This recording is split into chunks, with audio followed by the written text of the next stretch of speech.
നമ്മുടെ ഈ വർഷത്തെ ചിന്താവിഷയം കുർബാന എന്നുള്ളതാണ്. കുർബാന. വാസ്തവത്തിൽ ഒരു CSI വൈദികനായിരിക്കുന്ന ഞാൻ ഇവിടെ വന്ന് മർത്തോമാ സഭയുടെ യുവവേദിയിൽ എന്താണ് മർത്തോമാ കുർബാന എന്നൊക്കെ പറയാൻ ശ്രമിച്ചാൽ അതൊരു അതിസാഹസമായിരിക്കുമെന്ന് എനിക്കറിയാം. അതുകൊണ്ട് അങ്ങനെ ഒരു കടുങ്കൈക്കൊന്നും ഞാൻ മുതിരുന്നില്ല. കുർബാന എന്ന് കേൾക്കുമ്പോൾ, കുർബാന ജീവിക്കുക എന്ന് പറയുമ്പോൾ അതിനെ ഞാൻ എങ്ങനെയാണ് മനസ്സിലാക്കാൻ ശ്രമിക്കുന്നത് എന്ന് എൻ്റെ പരിമിതമായ ചില അറിവുകൾ നിങ്ങളുമായി സംവേദിക്കുക എന്നത് മാത്രമാണ് ഞാനെന്ന് ആഗ്രഹിക്കുന്നത്. ഇതിന് നൽകിയിട്ടുള്ളൊരു തലക്കെട്ടിങ്ങനെയാണ്: ഫ്രം ടേബിൾ ടു ട്രാൻസ്ഫോർമേഷൻ. കർത്തൃമേശയിൽ നിന്ന് രൂപാന്തരത്തിലേക്ക്. From table to transformation when Qurbana goes live. Qurbana live കാണുന്നതിനെക്കുറിച്ചല്ല, നമ്മുടെയൊക്കെ ജീവിതത്തിലൂടെ കുർബാന ജീവിതമായിത്തീരുന്ന, ലൈവായിത്തീരുന്ന അനുഭവം, അതാണ് ഇന്ന് നിങ്ങളുമായി സംവേദിക്കുവാൻ ഞാൻ ആഗ്രഹിക്കുന്നത്. അതുകൊണ്ട് ആവർത്തിക്കട്ടെ: from table to transformation when Qurbana goes live. നമുക്കറിയാവുന്നതുപോലെ ഓരോ ഞായറാഴ്ചയും we run the same flow. നമ്മൾ ഇരിക്കുന്ന ഇരിപ്പിടങ്ങളിൽ നിന്ന് നമ്മൾ എഴുന്നേൽക്കുന്നു. വി വാക്ക് ഫോർവേഡ്. നമ്മൾ മദ്ബഹ ലക്ഷ്യമാക്കി നടക്കുന്നു. അവിടെ ചെന്ന് we kneel down. We stretch out our hands. നമ്മുടെ കരങ്ങൾ നീട്ടുന്നു. നമ്മൾ സക്രമന്ത് സ്വീകരിക്കുന്നു. We receive the bread and the wine. And then we go back and sit down. നമ്മൾ മടങ്ങിപ്പോയി നമ്മുടെ ഇരിപ്പിടങ്ങളിൽ ഇരിക്കുന്നവരാണ്. വളരെ സുപരിചിതമായ, വളരെ ഫെമിലിയർ ആയിട്ടുള്ള, വളരെ വെൽ ഓർഗനൈസ്ഡ് ആയിട്ടുള്ള ഒരു അനുഷ്ഠാനമായി കുർബാന മാറി എന്നതിൽ യാതൊരു സംശയവുമില്ല. ആരാധനയുടെ ഏതൊക്കെ നിമിഷങ്ങളിൽ ഏതൊക്കെ വാക്കുകളാണ് ഉച്ചരിക്കുന്നത്, എവിടെയൊക്കെയാണ് ധൂപം വീശുന്നത്, അതിൻ്റെ സമയക്രമം, അടയാളങ്ങൾ, ആചാരങ്ങളൊക്കെ നമുക്ക് വളരെ വ്യക്തമായി അറിയാം. വാസ്തവത്തിൽ നമ്മൾ ഓരോ കുർബാനയിലും പങ്കുചേരുമ്പോൾ ഒരർത്ഥത്തിലല്ലെങ്കിൽ മറ്റൊരർത്ഥത്തിൽ ഒരു ഓട്ടോ പൈലറ്റ് മോഡിലാണ്. നമ്മളതിൽ ഇൻവോൾവ് ആയാലും അല്ലെങ്കിലും അതിങ്ങനെ അങ്ങ് പൊക്കോണ്ടിരിക്കും. നമ്മളിതിൻ്റെ ഭാഗമായി അങ്ങ് ഒഴുകുന്ന ഒരനുഭവം. അപ്പോൾ ഇവിടെയാണ് എൻ്റെ മനസ്സിലെ ഒരു ചോദ്യം: do we encounter Christ in this Qurbana? ഈ കുർബാനയിൽ യേശുവിനെ അനുഭവിക്കുവാൻ നമുക്ക് സാധിക്കുന്നുണ്ടോ? Or are we just going through the motions? ഈ ഒരു മൂവ്മെൻറ്റിലൂടെ നമ്മളും ഇങ്ങനെ ഒഴുകിപ്പോവുകയാണോ?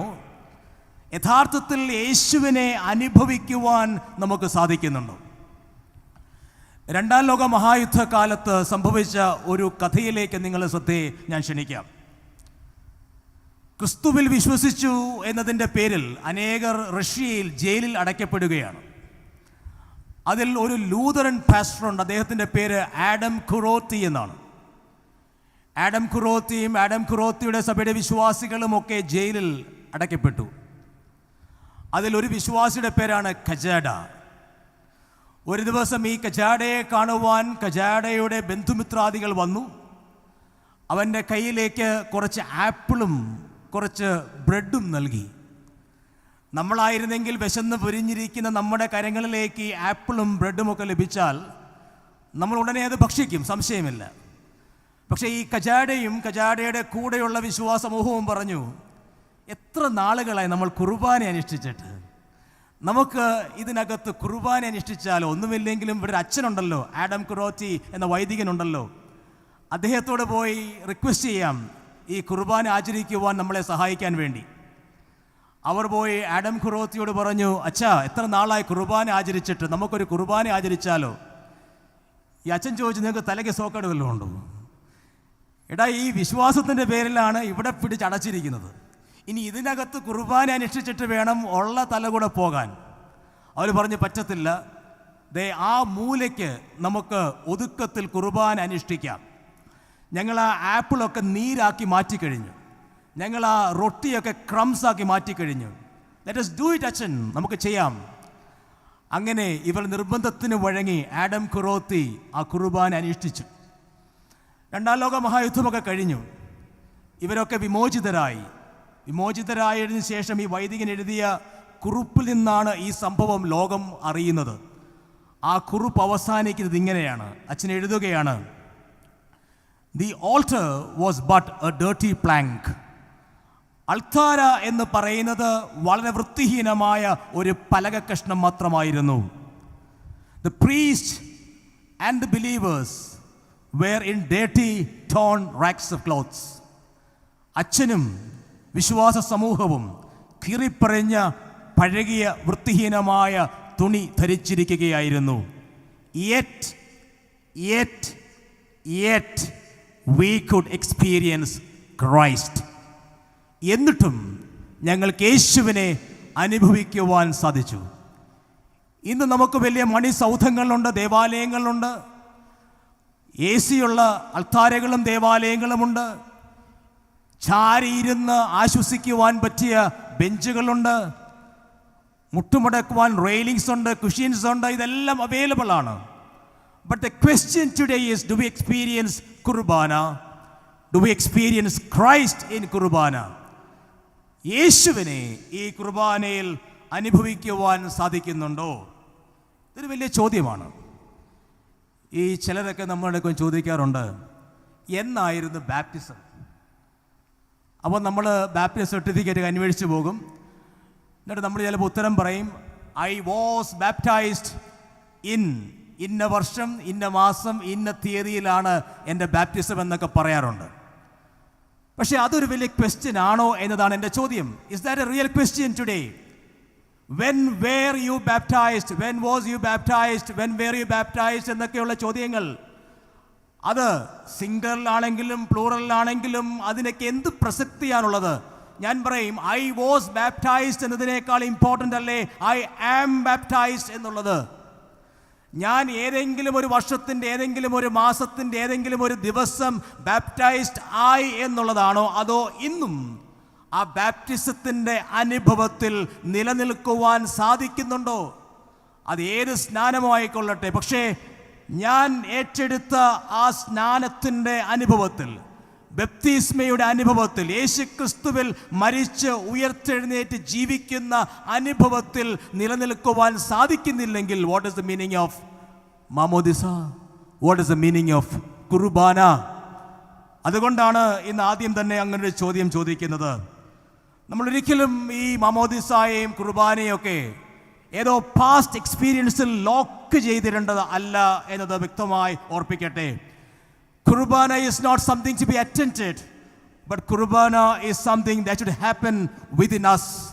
നമ്മളിൽ നിരന്തരം അനുഭവിച്ചു കൊണ്ടേയിരിക്കേണ്ട ഒന്നാണ് കുർബാന. ആ കുർബാന നമ്മൾ അനുഭവിക്കുക എന്ന് പറയുന്നതിൻ്റെ രണ്ട് തലങ്ങളാണ് ഇന്ന് അല്പം ആഴത്തിൽ ചിന്തിക്കുവാൻ ആഗ്രഹിക്കുന്നത്. Two directions of experiencing Qurbana: Godward movement and human word movement. നമുക്കറിയാവുന്നതുപോലെ യേശുവിൻ്റെ പരസ്യ ശുശ്രൂഷയുടെ സമയത്ത് കൽപ്പനകളെക്കുറിച്ച് യേശു പഠിപ്പിക്കുമ്പോൾ യേശു പറയുന്നുണ്ട്, നിന്റെ ദൈവമായ കർത്താവിനെ പൂർണ്ണ ഹൃദയത്തോടും പൂർണ്ണ ആത്മാവോടും പൂർണ്ണ മനസ്സോടും പൂർണ്ണ ശക്തിയോടും കൂടെ സ്നേഹിക്കേണ്ടതാകുന്നു. ഇതാകുന്നു ഒന്നാമത്തെ കൽപ്പന. രണ്ടാമത്തേത് അതിനോട് സമം, അതായത് നിന്റെ കൂട്ടുകാരനെ നിന്നെ പോലെ തന്നെ സ്നേഹിക്കണം. ഇവയിൽ വലുതായി വേറെ ഒരു കൽപ്പനയുമില്ല. ഈ രണ്ട് കൽപ്പനകളിൽ സകല ന്യായപ്രമാണവും പ്രവാചകന്മാരും അടങ്ങിയിരിക്കുന്നു. സോ എവ്രിതിങ്, നമ്മളീ പറയുന്ന എല്ലാ ലിറ്റർജിയും, നമ്മളീ പറയുന്ന എല്ലാ ആചാരങ്ങളും അനുഷ്ഠാനങ്ങളും ന്യായപ്രമാണവും പഠിപ്പിക്കലുമെല്ലാം അടങ്ങിയിരിക്കുന്നത് ഈ രണ്ട് മൂവ്മെൻറ്റിലാണ്. The vertical and horizontal movements. ഒന്ന്, ദൈവത്തെ പൂർണ്ണമായി സ്നേഹിക്കുക. രണ്ട്, സഹോദരങ്ങളെ, കൂട്ടുകാരെ, ശത്രുക്കളെ ഹൃദയം തുറന്ന്, അയൽക്കാരനെ ഹൃദയം തുറന്ന് സ്നേഹിക്കുക. രണ്ടും സമാസമമാണ് എന്നും വളരെ വ്യക്തമായി യേശുക്രിസ്തു പഠിപ്പിക്കുന്നു. അപ്പോൾ ഇതിൻ്റെ വെളിച്ചത്തിലാണ് ഈ രണ്ട് ചിന്തകൾ നിങ്ങളുടെ മുൻപിലേക്ക് അവതരിപ്പിക്കുവാൻ ആഗ്രഹിക്കുന്നത്. ഒന്ന്, ഗോഡ് വേർഡ് മൂവ്മെൻറ്റ്. നമ്മുടെ ജീവിതത്തിൽ കുർബാന ദൈവവുമായുള്ള ബന്ധത്തിൽ നമ്മളെ സ്വാധീനിക്കേണ്ട 3 ഇടങ്ങളെക്കുറിച്ച് പറഞ്ഞ് ആ ഒന്നാമത്തെ ഭാഗം ഞാൻ അവസാനിപ്പിക്കും. ഗോഡ്വേർഡ് മൂവ്മെൻറ്റിൽ കുർബാന നമ്മളെ സ്വാധീനിക്കേണ്ട 3 ഏരിയാസ്, 3 ഇടങ്ങൾ. Number 1, God first when we plan our future. നമ്മുടെ ഭാവിയെക്കുറിച്ച് നമ്മൾ ചിന്തിക്കുമ്പോൾ ദൈവത്തിന് നമ്മുടെ ജീവിതത്തിലുള്ള സ്ഥാനം എവിടെയാണ്? ഈ റിക് വാറൻ എന്ന് പറയുന്ന ഒരു മനുഷ്യനെക്കുറിച്ച് നിങ്ങൾ കേട്ടിട്ടുണ്ടാകാം. അദ്ദേഹം എഴുതിയ ഒരു പുസ്തകത്തിൻ്റെ പേരാണ് ദ പേർപ്പസ് ഡ്രിവൺ ലൈഫ്. ഈ പേർപ്പസ് ഡ്രിവൺ ലൈഫ് എന്ന പുസ്തകത്തിൽ അദ്ദേഹം 2 വാക്കുകൾ ഉപയോഗിക്കുന്നുണ്ട്: പേർപ്പസ് ആൻഡ് എയിം, ഉദ്ദേശം, ലക്ഷ്യം. ഒരുപക്ഷെ ഇവിടെ ഇരിക്കുന്ന നിങ്ങളോട് ഞാൻ ചോദിക്കുകയാണ്, എന്താണ് നിങ്ങളുടെ ജീവിതത്തിൻ്റെ ലക്ഷ്യം? നിങ്ങളെല്ലാവരും പറയാൻ പോകുന്ന ഉത്തരം ഒരുപക്ഷെ ഒരു ടീച്ചറായി തീരണം, ഒരു എഞ്ചിനീയറായി തീരണം, ഒരു ഡോക്ടറായി തീരണം, ഒരു അച്ഛനായി തീരണം, ഒരു ബസ് ക്യാമിയായി തീരണം, ഒരു എഞ്ചിനീയറായി എനിക്കൊരു മൈഗ്രേറ്റ് ചെയ്യുന്ന കാനഡയിലേക്ക്, ന്യൂസിലൻഡിലേക്ക് മൈഗ്രേറ്റ് ചെയ്യണം. ഇതൊക്കെ ആകാം നമുക്ക് നമ്മുടെ ജീവിതത്തെക്കുറിച്ചുള്ള ലക്ഷ്യങ്ങൾ, എയിം എന്ന് പറയുന്നത്. ഇനി നിങ്ങളോട് ഞാൻ ചോദിക്കുക, എന്താ നിങ്ങളുടെ ജീവിതത്തിൻ്റെ ഉദ്ദേശം? അപ്പോഴും ഒരുപക്ഷെ ഇതൊക്കെ തന്നെ ആയിരിക്കത്തില്ലേ നമ്മുടെ ഉത്തരങ്ങൾ. എന്നാൽ ഈ മനുഷ്യൻ പറയുകയാണ്, there is a subtle difference between aim and purpose. ലക്ഷ്യവും ഉദ്ദേശവും തമ്മിൽ ചെറിയ വ്യത്യാസമുണ്ട്. ചെറുതല്ല, കാതലായ വ്യത്യാസമുണ്ട്. ലക്ഷ്യമെന്നാൽ the targets that you and I set for us. നമ്മൾ നമ്മുടെ ജീവിതത്തിന് വേണ്ടി സെറ്റ് ചെയ്യുന്ന ടാർഗറ്റിൻ്റെ പേരാണ് ലക്ഷ്യം എന്ന് പറയുന്നത്. അദ്ദേഹം പറയുകയാണ്, ഉദ്ദേശം എന്നാൽ, പേർപ്പസ് എന്നാൽ the targets that God has set for you and me. ദൈവം നമുക്ക് വേണ്ടി സെറ്റ് ചെയ്തിട്ടുള്ള ടാർഗറ്റുകളുടെ പേരാണ് ഉദ്ദേശം എന്നത്. നമ്മൾ നമ്മുടെ ജീവിതത്തിന് വേണ്ടി സെറ്റ് ചെയ്യുന്ന ടാർഗറ്റ്സ് ആകാം, I want to become a teacher, I want to become an engineer, I want to become an air hostess, I want to become an IT professional, I want to become an achan, I want to become a മസ്ക്യാമ. ഇതൊക്കെ നമ്മുടെ ജീവിതത്തെക്കുറിച്ച് നമ്മൾ കാണുന്ന സ്വപ്നങ്ങളാണെങ്കിൽ, ഈ മനുഷ്യൻ പറയുകയാണ്, നമ്മൾ നമ്മുടെ ജീവിതത്തിന് വേണ്ടി സെറ്റ് ചെയ്യുന്ന ടാർഗറ്റ്സിനേക്കാൾ ദൈവമേ, നീ ഞങ്ങളുടെ ജീവിതത്തിനായി സെറ്റ് ചെയ്യുന്ന ടാർഗറ്റ് ഉണ്ടല്ലോ, അത് ഒന്ന് കാണിച്ചു തരണമേ. അതാണ് പേർപ്പസ്. യേശുക്രിസ്തുവിൻ്റെ ജീവിതം ഒരു കുർബാനയായി മാറിയതിൻ്റെ കാരണം, യേശുക്രിസ്തു തൻ്റെ ജീവിതത്തിൽ പിതാവിൻ്റെ ഹിതത്തിന് വില നൽകിയത് കൊണ്ടാണ്. കഴിയുമെങ്കിൽ ഈ പാനപാത്രം എന്നിൽ നീക്കണമേ എന്ന് പ്രാർത്ഥിച്ചതിന് ശേഷം, എങ്കിലും എൻ്റെ ഹിതമല്ല നിന്റെ ഹിതം പോലെ എൻ്റെ ജീവിതത്തിൽ സംഭവിക്കട്ടെ, my future, my tomorrow, let it be as you will എന്ന് പ്രാർത്ഥിക്കുവാൻ യേശുവിന് സാധിച്ചത് കൊണ്ടാണ് യേശുവിൻ്റെ ജീവിതം ഒരു കുർബാനയായി മാറുവാൻ ഇടയായത്. അതുകൊണ്ട് എൻ്റെ പ്രിയ യുവജന സഖ്യ സുഹൃത്തുക്കളെ, നമ്മുടെ ജീവിതത്തിൽ ദൈവവുമായുള്ള ബന്ധത്തിൽ നിങ്ങളുടെ ജീവിതം കുർബാനയായി തീരേണ്ട ഒരു ഇടം എന്ന് പറയുന്നത്, നമ്മുടെ ജീവിതത്തിൻ്റെ ഭാവി, അവർ ഫ്യൂച്ചർ, അവർ ടുമോറോസ്, ദൈവമേ നിന്റെ കരത്തിലേക്ക് ഏൽപ്പിച്ചിട്ട്, show me, reveal me your purpose four my life. ഞാൻ സാധാരണ യുവജനങ്ങളോട് പറയുമ്പോൾ ഓർപ്പിക്കുന്നൊരു സംഗതിയുണ്ട്. തീർച്ചയായും നമുക്കെല്ലാം ഈ ലോകത്തിൽ ജനിച്ചു വീണ ഒരു ദിവസമുണ്ട്. അതിൻ്റെ പേരാണ് ആ ബർത്ത്ഡേസ്, നമ്മുടെ ജന്മദിനം. നമ്മളൊക്കെ മെഴുകുതിരി ഊതി അണയ്ക്കുന്ന, നമ്മളൊക്കെ കേക്ക് കട്ട് ചെയ്യുന്ന ആ ബർത്ത്ഡേയുടെ ദിനം. എന്നാൽ there was a day when you were born, before you were born into this world.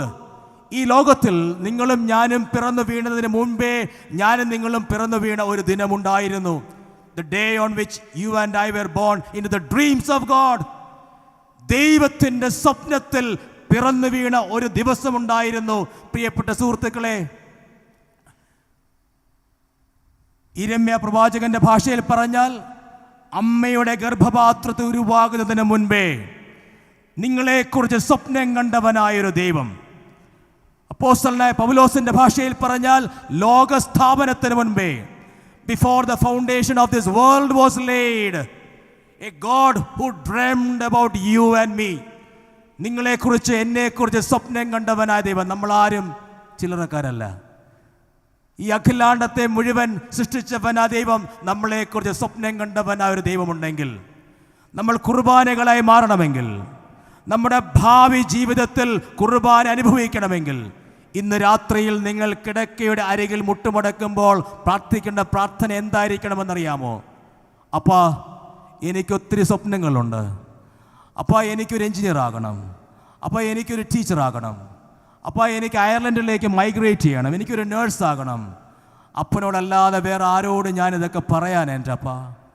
അതുകൊണ്ട് ഞാൻ പറയുക ഇതൊക്കെ. എങ്കിലും അപ്പാ, അപ്പൻ എന്നെക്കുറിച്ചൊരു സ്വപ്നമുണ്ടായിരിക്കുമല്ലോ, അതൊന്ന് പറയാമോ? This is my dream for my life, but my father, I know you have a dream for me. നിനക്കെന്നെക്കുറിച്ചൊരു സ്വപ്നമുണ്ടായിരിക്കുമല്ലോ. എപ്പോഴെങ്കിലും ചോദിച്ചിട്ടുണ്ടോ?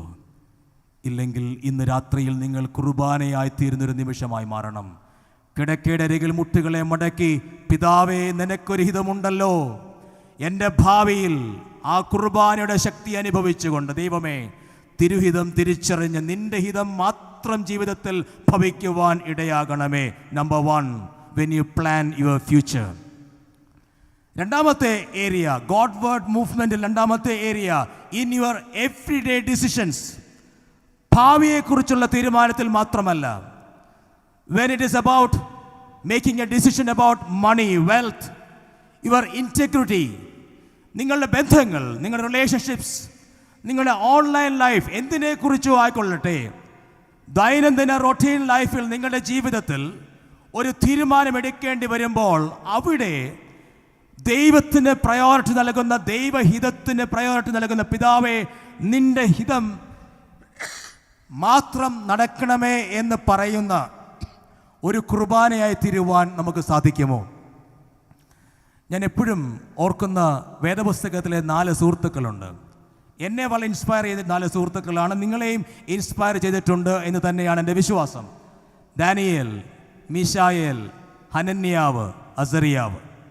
ഈ 4 ചെറുപ്പക്കാരും ചെറുപ്രായത്തിൽ, നമ്മുടെ ഭാഷയിൽ പറഞ്ഞാൽ സൺഡേ സ്കൂളൊക്കെ നന്നായി അഭ്യസിച്ചവരാണ്. എന്നാൽ ജീവിതത്തിൻ്റെ ഒരു നിമിഷത്തിൽ ഒരു ഫോഴ്സ്ഡ് മൈഗ്രേഷന് വിധേയപ്പെടുകയാണ്. അവർ വേറെ ഒരു കൾച്ചറിലേക്ക്, സംസ്കാരത്തിൽ എത്തിച്ചേരുന്നു. അവിടുത്തെ നെബൂഖദ്നേസർ രാജാവ് ഉൾപ്പെടുന്ന അവിടുത്തെ അധികാരികൾ ചില തീരുമാനങ്ങൾ, ഇവരെ ഇമ്പാക്റ്റ് ചെയ്യുന്ന ചില തീരുമാനങ്ങൾ എടുക്കുകയാണ്. ഇവരോട് പറയുകയാണ്, നിങ്ങളുടെ പേരുകൾ ഞങ്ങൾ മാറ്റാൻ പോകുന്നു. ഈ പേര് മാറ്റുക എന്ന് പറയുന്നത് ഇന്നും ഇന്നലെയും ഒന്നും ആരംഭിച്ചതല്ല. എല്ലാ സാമ്രാജ്യത്വ ശക്തികളുടെയും ഒരു സ്ട്രാറ്റജിയാണ് പേര് മാറ്റുക എന്നത്. കാരണം പേര് മാറ്റുമ്പോൾ ഓർമ്മകൾ മായ്ക്കുകയാണ്. Erasing the memories. ഇവരുടെ പേരുകൾ മാറ്റാൻ പോവുകയാണ്. അതിന് കാരണമുണ്ട്. ദാനിയേലെ, മീശായേലെ, ഹനന്യാവേ, അസരിയാവേ എന്നിവരെ ആര് വിളിച്ചാലും ഇവർ ഓർക്കുന്നത് ദാനിയേൽ, മീശായേൽ, അസരിയാഹ്, ഹനന്യാ, എലോഹിം, യഹോവ. ഈ ഓർമ്മകൾ, ഈ ബന്ധമാണ്. നെബൂഖദ്നേസർ രാജാവ് പറയുന്നു, ഇനി ഈ ഓർമ്മകൾ വേണ്ട, ഇത് മായ്ച്ചേക്ക്. പകരം ശദ്രക്ക്, മേശക്ക്, അബേദ്നെഗോ, ബേൽസസർ, ബാലിൻ്റെ, അക്കൂദേവൻ്റെ ഒക്കെയാണ് നിങ്ങൾ ഇനിയും എന്ന് പറഞ്ഞ് അവരുടെ ജീവിതത്തിൻ്റെ പേരുകൾ മാറ്റുകയാണ്. അവർ ഒന്നും എതിർത്തില്ല. They did not resist. പക്ഷേ അവരുടെ ജീവിതത്തിൽ ചില തീരുമാനം എടുക്കേണ്ടി വന്നപ്പോൾ, രാജാവിൻ്റെ മേശയിലെ ഭോജനം കഴിക്കണമെന്ന തീരുമാനമെടുക്കേണ്ടി വന്നപ്പോൾ, അവരുടെ ജീവിതത്തിൽ ബാലിൻ്റെ വിഗ്രഹങ്ങളുടെ മുൻപിൽ വണങ്ങേണ്ടി വരുന്നു എന്ന തീരുമാനം എടുക്കേണ്ടി വന്നപ്പോൾ, they were very clear in their decision. ദൈവത്തിൻ്റെ ഹിതത്തിന് വിപരീതമായി പ്രവർത്തിക്കാതെ അനുസരണക്കേട് കാണിക്കുവാൻ, ദൈവത്തോട് അനുസരണം കാണിക്കുവാനായി, ദൈവത്തോട് വിധേയത്വം കാണിക്കുവാനായി, ദൈവത്തിന് വിരുദ്ധമായി നിൽക്കുന്നതിനോട് അനുസരണക്കേട് കാണിക്കുവാൻ മനസ്സ് കാണിക്കുന്നതിൻ്റെ പേരാണ്, എന്നെ കേൾക്കുന്ന പ്രിയപ്പെട്ടവരെ, ഞാൻ പറയും, അതിൻ്റെ പേരാണ് കുർബാന. അതിൻ്റെ പേരാണ് കുർബാന എന്ന് പറയുന്നത്. നിങ്ങളുടെ ജീവിതത്തിൻ്റെ നിർണായക തീരുമാനങ്ങളുടെ മധ്യത്തിൽ പിതാവിൻ്റെ ഹിതത്തിന് വില കൽപ്പിച്ചുകൊണ്ട് പിതാവിനോടുള്ള അനുസരണത്തിൻ്റെ, വിധേയത്വത്തിൻ്റെ അടയാളമായി ചിലരോട് ചിലപ്പോൾ അനുസരണക്കേട് കാണിക്കേണ്ടി വന്നാൽ നോ, അനുസരണക്കേട് കാണിക്കും എന്ന് പറയാൻ സാധിക്കുന്ന ആ വലിയ തീരുമാനത്തിൻ്റെ പേരാണ് കുർബാന. അതുകൊണ്ട് കുർബാന എന്ന് പറഞ്ഞത് ഒരു അപ്പത്തിലോ വീഞ്ഞിലോ ചുരുക്കേണ്ടതിൻ്റെ അപ്പുറത്തേക്ക് നമ്മുടെ ജീവിതത്തെ മൊത്തത്തിൽ സ്വാധീനിക്കേണ്ട ഒരു വലിയ ശക്തിയാണെന്ന് ഓർപ്പിക്കട്ടെ. എൻ്റെ മനസ്സിലേക്ക് ജെസ്സി എന്നൊരു സഹോദരിയെ എൻ്റെ ഓർമ്മയിലേക്ക് വരികയാണ്. ജെസ്സി അല്ല, ആനി. ഞാൻ മദ്രാസ് CSI ഹോളി ട്രിനിറ്റി ഇടവകയിൽ ശുശ്രൂഷ ചെയ്യുമ്പോൾ അവിടെ ഉണ്ടായിരുന്ന ഒരു യൂത്തിൻ്റെ പേരാണ് ആനി. ഈ ആനി അവിടെയുള്ള സമയത്ത് പറഞ്ഞൊരു സാക്ഷ്യം. ഒരു IT ഫേമിൽ ആനി സേവനം ചെയ്യുകയാണ്. ഈ IT ഫേമിൽ വെള്ളിയാഴ്ച ദിവസമായപ്പോൾ അവരുടെ ടീം ലീഡർ പറഞ്ഞു ആനിയോടും ആനിയുടെ സുഹൃത്തുക്കളോടും, നമ്മൾ ഒത്തിരി ടെൻസ്ഡാണ് ഈ കമ്പനിയിൽ, so let us relax a bit. ഈ വീക്കെൻഡ് നമ്മൾ റിലാക്സ് ചെയ്യാൻ പോവുകയാണ്. So this weekend we are going to the pub. നമ്മൾ പബ്ബിലേക്ക് പോകാൻ പോകുന്നു, നമ്മൾ റിലാക്സ് ചെയ്യാൻ പോകുന്നു. Monday when we return will be rejuvenated. ഇരട്ടി ശക്തിയോടെ വരാം, നമുക്ക് കൂടുതൽ ആക്യുറസിയോടെ ജോലി ചെയ്യാം. അത് ഈ കമ്പനിക്ക് ലാഭമായി തീരും. കമ്പനിക്ക് ഇമ്പോർട്ടൻസ് ലാഭം മാത്രമാണല്ലോ. ആനിയുടെ മനസ്സിൽ വല്ലാത്തൊരു ഡിലമ. ഞാൻ ഈ ടീം ലീഡറിനെ അനുസരിച്ചില്ലെങ്കിൽ എൻ്റെ ജോലി നഷ്ടപ്പെടും, അതുറപ്പാണ്. അനുസരിച്ചാലോ എൻ്റെ അമ്മയുടെ മടിത്തട്ടിലിരുന്ന് പഠിച്ച പാഠങ്ങൾ, എൻ്റെ സൺഡേ സ്കൂളിൽ ഞാൻ പഠിച്ച വിശ്വാസത്തിൻ്റെ ബാലപാഠങ്ങൾ, ഇതൊക്കെ എന്തായിത്തീരും? She was in a huge dilemma. അവസാനം ആനി ഒരു തീരുമാനമെടുത്തു, ഞാൻ പബ്ബിലേക്ക് പോകുന്നില്ല. I am going to say a big no to this offer. ഞാൻ ഇതിനോട് നോ പറയാൻ പോവുകയാണ്. ആനി ശനിയാഴ്ച പോയില്ല, ഞായറാഴ്ച പോയില്ല. തിങ്കളാഴ്ച രാവിലെ ഓഫീസിലെത്തിയപ്പോൾ പ്രതീക്ഷിച്ചതുപോലെ തന്നെ ടേബിളിൽ ഇരിപ്പുണ്ട് ടെർമിനേഷൻ്റെ letter. Because she was unsociable. Sociable അല്ല എന്ന ഏക കാരണത്താൽ അവളുടെ ജോലി നഷ്ടപ്പെട്ടു. ആനിയുടെ ടെസ്റ്റിമണി ഇവിടെ അവസാനിക്കുന്നില്ല. ആനി പറയുകയാണ്, എനിക്കതിനകത്ത് നിരാശയൊന്നും തോന്നിയില്ല. ഞാൻ വീട്ടിൽ പോയി പ്രാർത്ഥിച്ചു. 2 ആഴ്ച കഴിഞ്ഞപ്പോൾ ദൈവം എനിക്ക് വേറെ ഒരു IT ഫേമിൽ അതിനേക്കാൾ ഉയർന്ന ശമ്പളത്തിൽ വേറെ ഒരു ജോലി നൽകി. അപ്പോൾ നിങ്ങൾ ഓർക്കും, അതാണ് ആനിയുടെ സാക്ഷ്യമെന്ന്. ആനി പറയുകയാണ്, എനിക്ക് പറയാനുള്ളത് അതൊന്നുമല്ല. ആനി പറയുകയാണ്, എനിക്ക് പറയാനൊന്നും മാത്രമാണ്. എൻ്റെ ജീവിതത്തിൻ്റെ നിർണായകമായൊരു തീരുമാനമെടുക്കേണ്ടി വന്ന നിമിഷത്തിൽ I did not make my father cry. എൻ്റെ സ്വർഗത്തിലെ അപ്പനെ ഞാൻ കരയിച്ചില്ല. എൻ്റെ പ്രിയ സുഹൃത്തുക്കളെ, യുവജന സുഹൃത്തുക്കളെ, നമ്മുടെ ജീവിതത്തിൽ തീരുമാനങ്ങൾ എടുക്കേണ്ടി വരുമ്പോൾ നമ്മൾ സ്വർഗത്തിലെ അപ്പനെ കരയിക്കുന്നവരാണോ?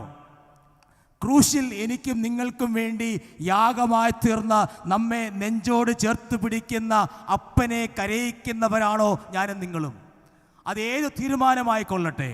ഒരുപക്ഷെ പാർട്ട്ണറിനെ കുറിച്ചാകാം, കരിയറിനെ കുറിച്ചാകാം, റിലേഷൻഷിപ്സിനെ കുറിച്ചാകാം, എനിത്തിങ്. നമ്മൾ ഏത് തീരുമാനം ജീവിതത്തിൽ എടുക്കേണ്ടി വന്നാലും കുർബാന നമ്മളെ സ്വാധീനിക്കേണ്ടത്. ആ തീരുമാനമെടുക്കുമ്പോൾ നിങ്ങളോട് തന്നെ ചോദിക്കുക, ദൈവമേ, ഈ തീരുമാനം ഞാൻ എടുക്കുമ്പോൾ അപ്പൻ കരയുമോ ഇല്ലയോ? And you will get the right answer and that will be the answer for your life. നിങ്ങളുടെ ജീവിതത്തിനുള്ള ഉത്തരം അതായിരിക്കും, യാതൊരു സംശയവുമില്ല. ജീവിതത്തിൻ്റെ നിർണായക നിമിഷത്തിൽ, ആ തണുത്ത രാത്രിയിൽ രക്തം വിയർപ്പായ ഒരു മനുഷ്യൻ പ്രാർത്ഥിക്കുകയാണ്, ദൈവമേ, പിതാവേ, നിന്റെ ഹിതം മാത്രം മതി. നാളെ ഞാൻ ഈ ലോകത്തിന് വേണ്ടി തന്നെ ഈ ശരീരം നുറുക്കി നൽകുവാൻ പോകുമ്പോൾ ആ ഹിതത്തിന് വേണ്ടി കാത്തിരിക്കുന്ന കർത്താവ് സ്വന്തം ജീവിതം കുർബാനയാക്കി മാറ്റുന്ന ആ അനുഭവം നമ്മുടെ എവ്രിഡേ ഡിസിഷൻസിൽ സാധ്യമായി തീരുമോ? മൂന്നാമത്തെ ഇടം, it's in our relationship with the church. And that's very important. നമ്മൾ ഒരു പക്ഷേ ഓർക്കും, നമ്മുടെ ദേവാലയങ്ങളിലൊക്കെ നമ്മുടെ സാന്നിധ്യം കുറഞ്ഞു വരുന്നുണ്ടോ എന്ന്. ഒരു പക്ഷേ ഇന്ന് നമ്മൾ ഈ കേരളത്തിൽ കാണുന്ന യുവജനങ്ങൾ മാത്രമല്ല, ഇതിനേക്കാൾ അധികം യുവജനങ്ങൾ വിദേശത്തേക്ക് യാത്ര ചെയ്യുന്നവരാണ്. നിങ്ങൾ പലരും മൈഗ്രേറ്റ് ചെയ്യുന്നവരാകാം.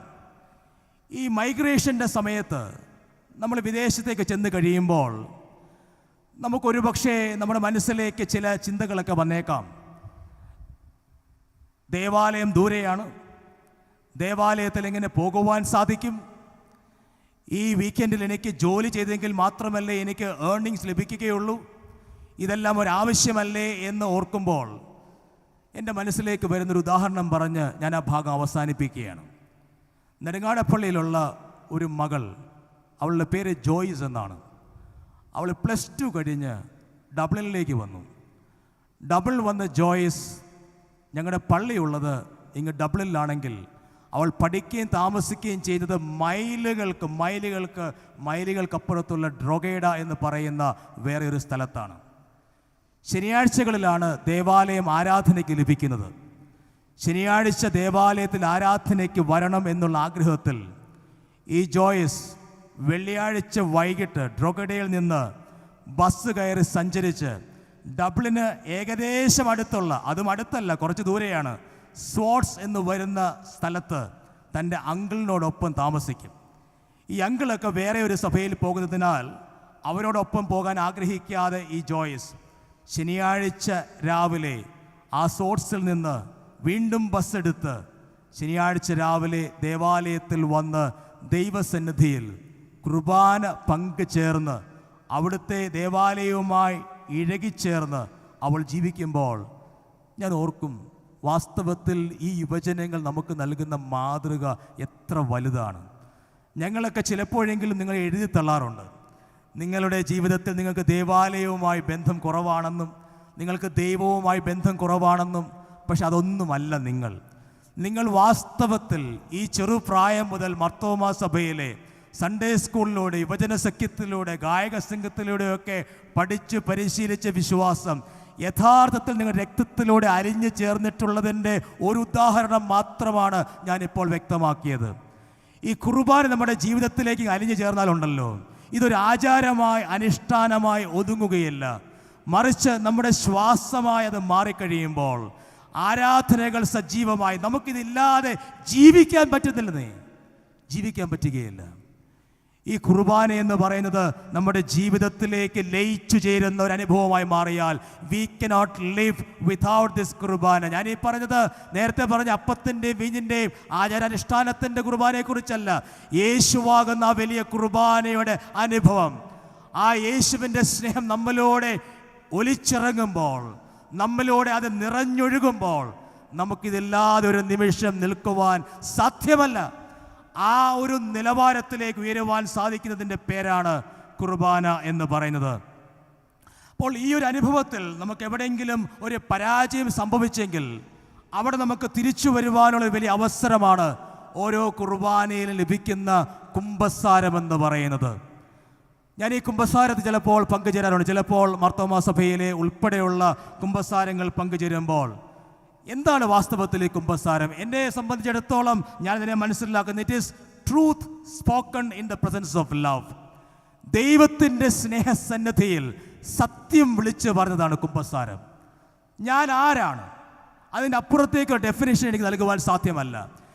എന്നെ ഒത്തിരി സ്നേഹിക്കുന്ന, എന്നെ തള്ളിക്കളയാത്ത എൻ്റെ ദൈവത്തിൻ്റെ സന്നിധിയിൽ, ആ അപ്പൻ്റെ സ്നേഹ സാന്നിധ്യത്തിൽ എൻ്റെ ജീവിതത്തിൻ്റെ ചില സത്യങ്ങൾ മൂടുപടമില്ലാതെ തുറന്നു കാണിക്കുന്ന, അനുഭവിക്കുന്ന നിമിഷമാണ് ഓരോ കുമ്പസാരവും എന്ന് പറയുന്നത്. അപ്പൻ്റെ സ്നേഹം അത്ര വലുതല്ലേ. ഒരിക്കൽ 2 സുഹൃത്തുക്കളുണ്ടായിരുന്നു. ഈ 2 സുഹൃത്തുക്കൾ തമ്മിൽ ഒരിക്കൽ കലഹമുണ്ടായി. ഒരു സുഹൃത്തിനെ അടിച്ചു, അവൻ മരിച്ചുപോയി. കൊല്ലപ്പെട്ട മകൻ്റെ അപ്പന് 4 തരത്തിൽ തൻ്റെ മകനെ കൊന്നവനോട് പ്രതികരിക്കാം. ഒന്നുകിൽ ഈ അപ്പന് പറയാം, you have kill my son, I am going to kill you. അതിൻ്റെ പേരാണ് റിവെഞ്ച്, അല്ലെങ്കിൽ പ്രതികാരം. അതല്ലെങ്കിൽ ഈ അപ്പന് പറയാം, ഞാൻ നിന്നെ കൊല്ലാൻ പോകുന്നില്ല, ഇവിടെ പോലീസുണ്ട്, അന്വേഷിക്കണ്ടേ, ഇവിടെ കോടതിയോട് ശിക്ഷിക്കട്ടെ. അതിൻ്റെ പേരാണ് ജസ്റ്റിസ് അഥവാ നീതി. അതല്ലെങ്കിൽ ഈ അപ്പന് പറയാം, ഞാൻ നിന്നെ കൊന്നാലും പോലീസ് അന്വേഷിച്ച് കോടതി ശിക്ഷിച്ചാലും എനിക്ക് എൻ്റെ മകനെ തിരികെ കിട്ടുമോ? ഇല്ല. So I forgive. അതിൻ്റെ പേരാണ് മേഴ്സി. ഇതൊന്നുമല്ലെങ്കിൽ ഈ അപ്പന് പറയാം, എനിക്കിന്നൊരു മകനില്ല, അതിൻ്റെ കാരണം നീയാണ്. You kill my sun. എൻ്റെ മരിച്ചുപോയ മകൻ്റെ സ്ഥാനത്ത് നിന്നെ എൻ്റെ മകനായി ഞാൻ സ്വീകരിക്കുന്നു. അതിൻ്റെ പേരാണ് ഗ്രേസ്. ഈ കൃപയുടെ സാന്നിധ്യത്തിലേക്ക് ചെന്ന്, അപ്പാ, എൻ്റെ ഡിസിഷൻസിൽ, എൻ്റെ ജീവിതത്തിൻ്റെ നിർണായക ഘട്ടങ്ങളിൽ ഒരു കുർബാനയായി തീർന്നതിൽ ഞാൻ പരാജയപ്പെട്ടു പോയി എന്ന് തുറന്ന് സമ്മതിക്കുന്ന നിമിഷത്തിൻ്റെ പേരാണ് ഈ കുമ്പസാരം എന്ന് പറയുന്നത്. അതല്ലേ നമ്മൾ പ്രാർത്ഥിക്കുന്നത്? പിതാവായ ദൈവത്തിനെതിരായും പുത്രനായ ദൈവത്തിനെതിരായും പരിശുദ്ധാത്മാവായ ദൈവത്തിനെതിരായും വിരോധമായി നാം ജീവിച്ചു പോയ, സകലത്തിലും പിഴച്ചു പോയ, വിചാരത്തിലും വാക്കിലും പ്രവൃത്തിയിലും പിഴച്ചു പോയതിനെ അനുദപിച്ച് എങ്കിലും ആ ചുങ്കക്കാരനെ സ്നേഹിച്ച, ആ പാപിയായ സ്ത്രീയെ സ്നേഹിച്ച, ആ ക്രൂശിൽ കിടന്ന കള്ളനെ കൈക്കൊണ്ട നിന്റെ സ്നേഹത്തിൻ്റെ സന്നിധിയിലേക്ക് എന്നെ നീ ചേർക്കണമേ എന്ന് ആഗ്രഹിക്കുന്ന, പ്രാർത്ഥിക്കുന്ന ആ വലിയ നിമിഷം, ആ കുർബാനുഭവത്തിലേക്ക് മടങ്ങി വരുന്ന ഒരു അനുഭവം എന്ന് പറയുന്നത്, നമ്മുടെ മാമോദിസായും നമ്മുടെ കുർബാനയും ഒക്കെ നമ്മളെ ഓർപ്പിക്കുന്നത് ഇത് തന്നെയല്ലേ പ്രിയപ്പെട്ട യുവജന സുഹൃത്തുക്കളെ? ആ തിരുവചനത്തിൻ്റെ തണുപ്പ് അനുഭവിക്കുന്ന ഒരു നിമിഷം. യേശു ഒരിക്കലും ഒരു ക്രിഞ്ച് അല്ല, അല്ലേ? നമ്മുടെ ഭാഷയിൽ പറഞ്ഞാൽ യേശു ഒരിക്കലും ഒരു ക്രിഞ്ച് അല്ല. നമ്മളെ വെറുപ്പിക്കുന്ന, നമ്മളെ നിരന്തരമായി കുറ്റം വിധിക്കുന്ന, ന്യായം വിധിക്കുന്ന ഒന്നാളല്ല. മറിച്ച് യേശു ഒരു ഔറയാണ്, നമ്മുടെ ഭാഷയിൽ ഒരു ഓറയാണ്. നമ്മളെ ചൈതന്യത്തിലേക്ക്, ജീവനിലേക്ക് നയിക്കുന്ന ഒരു ഓറയായി മാറുന്ന, നമ്മുടെ ജീവിതത്തിന് ഒരു പുതിയ ചൈതന്യം നൽകുന്ന, നമ്മുടെ ജീവിതത്തിൻ്റെ കുറ്റങ്ങൾ, കുറവുകളൊക്കെ തിരിച്ചറിയുന്നവനായ ഒരു കർത്താവായ യേശു ക്രിസ്തു. ആ യേശു ക്രിസ്തുവിൻ്റെ സന്നിധിയിലേക്ക് വന്ന് കുമ്പസരിച്ച് വീണ്ടും ഒരു കുർബാനയായി മാറുമ്പോൾ നമ്മൾ പറയുകയാണ്, പിതാവേ, ഗോഡ് വേർഡ് മൂവ്മെൻറ്റിൽ you are first in my life. രണ്ടാമത്തെ ഭാഗം, the human ward movement. Human ward മൂവ്മെൻറ്റിൽ അവിടെ 3 കാര്യങ്ങൾ പറഞ്ഞതിൻ്റെ വാക്കുകളെ അവസാനിപ്പിക്കുകയാണ്. ഒന്ന് ഞാൻ ഓർപ്പിച്ചു, ദൈവവുമായുള്ള ബന്ധത്തിൽ നമുക്കുണ്ടായിരിക്കേണ്ട ആ ഒരു പ്രയോറിറ്റിയെക്കുറിച്ച്, നമ്മുടെ ഫ്യൂച്ചറിനെ കുറിച്ച്, നമ്മുടെ ഡിസിഷൻസ് മേക്കിങ്ങിനെ കുറിച്ച്, നമ്മുടെ ജീവിതത്തിൽ ദേവാലയമായുള്ള ബന്ധത്തിൽ കുർബാന എത്രത്തോളം നമ്മളെ സ്വാധീനിക്കണം എന്നതിനെക്കുറിച്ച് സൂചിപ്പിച്ചു. മൂന്നാമത്, മനുഷ്യർ തമ്മിലുള്ള ബന്ധത്തിൽ, അതിലൊന്നാമത് ഓർപ്പിക്കാൻ ആഗ്രഹിക്കുന്നത് ഹോസ്പിറ്റാലിറ്റി എന്നുള്ളൊരു പദമാണ്. Step 1 is hospitality. നമ്മുടെ എല്ലാം ദേവാലയത്തിൽ, അത് CSA ആണെങ്കിലും മാർത്തോമയാണെങ്കിലും, ഇവിടെ എല്ലാവരും നമ്മൾ കയ്യസൂരി നൽകുന്നവരാണ്. എന്താണ് ഈ കയ്യസൂരി? സമാധാനം കൈമാറുന്ന നിമിഷമാണ്. സമാധാനം നിങ്ങളോട് കൂടെ ഇരിക്കട്ടെ എന്ന് പറഞ്ഞ് സമാധാനം കൈമാറുന്ന നിമിഷമാണ്. വാസ്തവത്തിൽ ഇതിൻ്റെ അർത്ഥം ഉൾക്കൊണ്ടിട്ടാണോ നമ്മളിത് കൈമാറുന്നത്? നമ്മുടെ കുടുംബ ബന്ധങ്ങളിൽ, നമ്മുടെ ഫ്രണ്ട്ഷിപ്സിൽ, നമ്മുടെ സഭകളുടെ ഉള്ളിൽ, നമ്മുടെ ഡിനോമിനേഷണൽ പ്രൈഡിൻ്റെയൊക്കെ മധ്യത്തിൽ യഥാർത്ഥത്തിൽ ഹോസ്പിറ്റാലിറ്റി നമുക്ക് പ്രാക്ടീസ് ചെയ്യുവാൻ സാധിക്കുന്നുണ്ടോ? ഇന്ന് ലോകത്തെ മുഴുവൻ ഭരിക്കുന്ന ഒരു വലിയ ഒരു ദുരന്തമായി മാറിയിരിക്കുകയല്ലേ സെനോഫോബിയ. സ്വന്തം അയൽക്കാരനെ അയൽക്കാരനായി, സഹോദരനായി, സഹോദരിയായി കാണേണ്ടതിന് പകരം അവനെ അവളെ അപരരായി കണ്ടും അന്യരായി കണ്ടും ശത്രുവായി കണ്ടും ഉന്മൂലനനാശം വരുത്തുവാൻ ശ്രമിക്കുന്ന അസ് വേഴ്സസ് ദം മെൻറ്റാലിറ്റീസ് വെച്ച് പുലർത്തുന്നവരല്ലേ നമ്മൾ? അതൊരു പക്ഷേ സഭാവിഭാഗങ്ങൾ തമ്മിലാകാം, കുടുംബങ്ങളിലാകാം, ഒരുപക്ഷെ മതങ്ങൾ തമ്മിലാകാം. ഇവിടെയെല്ലാം ഒരു ഫോബിയയുടെ കാലഘട്ടത്തിൽ കുർബാന നമ്മളെ ഓർപ്പിക്കുന്നത് ഒരു ബദൽ നെറ്റ്വർക്ക് സാധ്യമാകണമെന്നുള്ള ഒരു പാഠമാണ്. An alternative network. ഓരോ ഞായറാഴ്ചയും കുർബാനയിൽ പങ്കുചേർന്നിട്ട് മടങ്ങിപ്പോകുന്ന ഈ യുവസമൂഹത്തിന് ഒരു ബദൽ നെറ്റ്വർക്ക് സാധ്യമാക്കുവാൻ ഇടയായാൽ തീർച്ചയായും നമ്മുടെ കുർബാനകൾ ഏറെ അർത്ഥപൂർണമാകും. യുവജനങ്ങൾ ബിക്കമിങ് ലിവിങ് കുർബാനാസ്. നിങ്ങൾ വായിച്ചിട്ടുള്ള പുസ്തകമാകാം അരുന്ധതി റോയുടെ the ministry of utmost happiness. ഈ പുസ്തകത്തിൽ ഒരാൾ ആത്മഹത്യ ചെയ്യാൻ നിൽക്കുകയാണ്. 2 മുസ്ലിംസാണ്, ആത്മഹത്യ ചെയ്യാൻ നിൽക്കുകയാണ്. അപ്പോൾ ഒരാൾ ഇങ്ങനെ ബ്രിഡ്ജിൽ നിന്ന് താഴോട്ട് ചാടി ആത്മഹത്യ ചെയ്യാൻ പോകുമ്പോൾ ഇത് കണ്ടുകൊണ്ട് നിൽക്കുന്ന ഒരാൾ ഓടിച്ചെല്ലുകയാണ്, ആത്മഹത്യ ചെയ്യരുതെന്ന് പറയുകയാണ്. അതിങ്ങനെയാണ് എഴുതിയിട്ടുള്ളത്: I saw a man on a bridge about to jump. ഞാൻ നോക്കിയപ്പോൾ ഒരു മനുഷ്യൻ ഈ പാലത്തായോട്ട് ചാടി ചാകുവാൻ നിൽക്കുന്നു. I said don't do it. അയ്യോ ചാടരുതേ എന്ന് പറഞ്ഞു. അപ്പോൾ ആ മനുഷ്യൻ പറഞ്ഞു, he said nobody loves me. ആരും എന്നെ സ്നേഹിക്കുന്നില്ല. അപ്പോൾ ചോദിച്ചു, do you believe in God? അപ്പോൾ ആ മനുഷ്യൻ പറഞ്ഞു, yes I believe in God. അപ്പോൾ ഞാൻ ചോദിച്ചു, are you a Muslim or a non മുസ്ലിം? അപ്പോൾ ആ മനുഷ്യൻ പറഞ്ഞു, ഐ എം എ മുസ്ലിം. അപ്പോൾ ഞാൻ ചോദിച്ചു, ഷിയ ആണോ സുന്നിയാണോ? അവ പറഞ്ഞു, സുന്നിയാണ്. ആഹാ, സുന്നിയാണോ? മീ ടു, ഞാനും ഒരു സുന്നിയാണ്. ആട്ടെ, ദിയോബന്ദിയാണോ ബറേൽവിയാണോ? ദിയോബന്ദിയാണോ ബറേൽവിയാണോ? അപ്പോൾ ആ മനുഷ്യൻ പറഞ്ഞു, ബെറേൽവിയാണ്. വാവ്, ഞാനും ബെറേൽവിയാണ്. ഓക്കെ, തൻസീഹിയാണോ തഫ്കീറിയാണോ? അപ്പോൾ ആ മനുഷ്യൻ പറഞ്ഞു, തൻസീഹിയാണ്. എനിക്ക് വല്ലാത്ത സന്തോഷം തോന്നി. മീറ്റു, ഞാനും തൻസീഹിയാണ്. ഓക്കെ, തൻസീഹി അസ്മാദിയാണോ തൻസീഹി ഫർഹാത്തിയാണോ? അപ്പോൾ ആ മനുഷ്യൻ പറഞ്ഞു, തൻസീഹി ഫർഹാത്തിയാണ്. ഓ, എനിക്ക് പിന്നെ സന്തോഷം തോന്നി.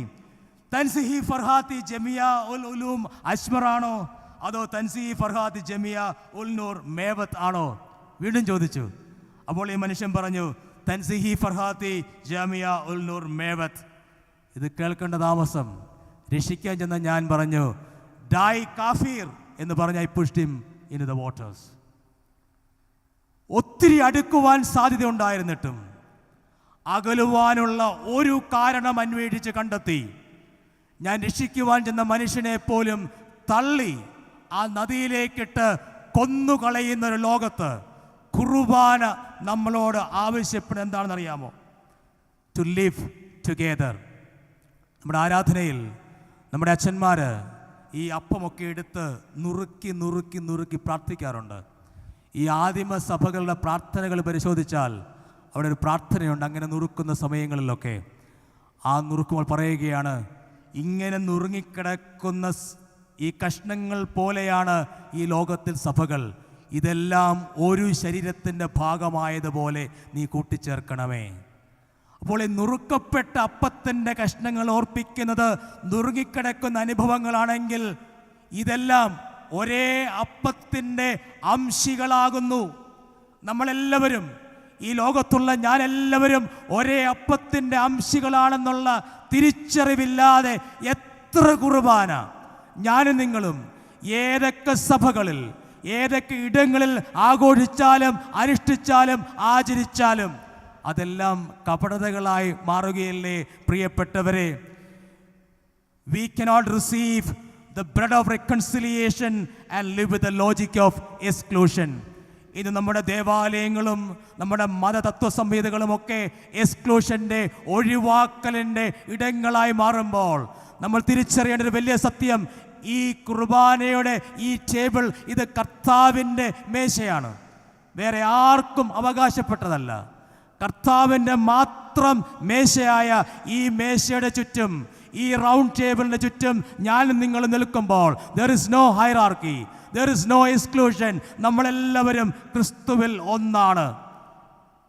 നമ്മൾ സാധാരണ കുർബാനയുടെ ഉപയോഗിക്കുന്ന ഒരു വാക്കുണ്ട്, വിശുദ്ധ കുർബാന. എന്താ ഈ വിശുദ്ധി എന്ന് പറയുന്നത്? വിശുദ്ധി എന്ന് പറയുന്നത് ഡിസ്കണക്റ്റഡായി നിൽക്കുന്ന എക്സ്ക്ലൂഷൻ അനുഭവമാണോ വിശുദ്ധി? അപ്പോസ്തലനായ പൗലോസ് കൊരിന്ത്യർക്കെഴുതിയ ലേഖനം 1 കൊരിന്ത്യർ 11:27 പറയുന്നത് എന്താണ്? അശുദ്ധിയെക്കുറിച്ചാണ് പറയുന്നത്. അവിടെ പറയുന്നു, അതുകൊണ്ട് അയോഗ്യമായി അപ്പം തിന്നുകയോ കർത്താവിൻ്റെ പാനപാത്രം കുടിക്കുകയോ ചെയ്യുന്നവനെല്ലാം കർത്താവിൻ്റെ ശരീരവും രക്തവും സംബന്ധിച്ച് കുറ്റക്കാരനാകും. മറ്റുള്ളവരെ എന്തിൻ്റെയെങ്കിലും പേരിൽ അകറ്റി നിർത്തുന്നതിൻ്റെ പേര് ആണ് അശുദ്ധി. ഞാനും നിങ്ങളും ഈ കുർബാനയിൽ എക്സ്ക്ലൂഷൻ്റെ, ഒഴിവാക്കലിൻ്റെ, ഡിസ്ക്രിമിനേഷൻ്റെ മനസ്സുമായി നമ്മൾ പങ്കെടുത്താൽ അങ്ങനെയാണ് ഈ കുർബാന അശുദ്ധമായി തീരുന്നത്. അല്ലാതെ ആചാരപരമായിട്ടല്ല, ധാർമ്മികമായ കുർബാന അശുദ്ധമാക്കി മാറ്റുന്ന എത്രയോ മനോഭാവങ്ങളാണ് നമുക്കുള്ളത്. ഞാൻ ചിലപ്പോൾ ഓർക്കാറുണ്ട്, നമ്മൾ പാടുന്നൊരു പാട്ട്, CSIയിലും മാർത്തോമയിലും ഒക്കെ പാടുന്നൊരു പാട്ടാണ്, വെറുതെ പാടുന്നൊരു പാട്ട് എന്ന് ഞാൻ പറയും. ഏതാണ് ആ പാട്ട്? സ്നേഹവിരുന്നനുഭവിപ്പാൻ, സ്നേഹ ദൈവമക്കളെല്ലാവരും കൂടുവീൻ, ജയം ജയം നമുക്കേ എന്നുള്ള പാട്ടല്ലേ? പകതിങ്ങി ലോകമക്കൾ പലകുലം ജാതികളായി തിരിഞ്ഞു നാൾക്കുനാൾ പരനോട് എതിർക്കുന്നു. നമ്മൾ തമ്മിൽ പോരാടുമ്പോൾ നമ്മൾ എതിർക്കുന്നത് ഈ പരനോടാണെന്ന് ആ പാട്ട് പാടുകയാണ്. എന്നിട്ട് പറയുക, നമ്മൾ പാടുന്നത് എന്താണ്? നമുക്കൊരു പിതാവ് തന്നെ, നമുക്കേവർക്കും ജീവൻ അരുളിടുന്ന ദൈവാത്മാവ് ഒന്ന് തന്നെ, നമുക്ക് ഒരു രക്ഷകനാണ്, നമുക്കേവർക്കും കുടിയിരിപ്പതിന് ഇനി സ്വർഗം ഒന്നു തന്നെ, നമുക്ക് ഏക ഭോജനമാണ്, നിഴൽ വെളിച്ച് തൂണതും യേശു നായകനാണ്, വഴി വാതിൽ സ്നാനം ഒന്നാണ്, ക്രിസ്തു വിധി ചൊല്ലും നേരം നമുക്കെല്ലാവർക്കും വലതുഭാഗം ഒന്നാണ്.